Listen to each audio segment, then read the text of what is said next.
قرة قرن هي معظم أراضي تركمانستان. كل لاعب مع لاعب داخل منطقة الجزاء. الركلة الركنية الأولى في الشوط الثاني، الثالثة لتركمانستان وبالرأس.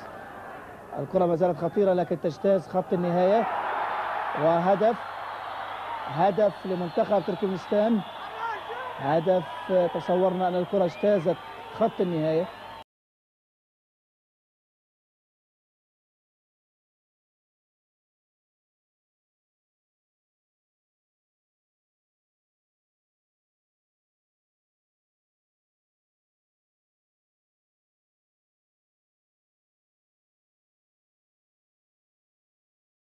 اللاعب جمادري نشاهدها من زاوية أخرى بعيدة، الزاوية غير واضحة والتصوير التلفزيوني لا يعتمد.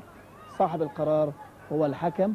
شاهدوا مرة ثانية ولم نأخذ الزاوية الأخرى. وبالرأس في الوسط رأفت علي، مقطوعة كرته بتروح مرة ثانية منتخب تركمانستان.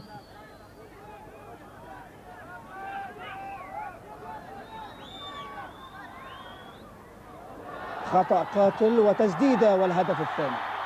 خطأ قاتل وتسديدة والهدف الثاني. دفعنا ثمن هذا الهدف بلا أي مقابل.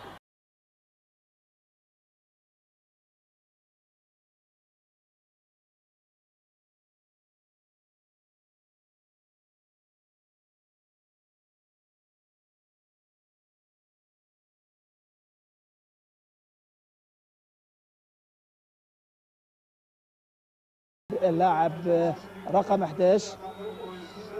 إذن هدفين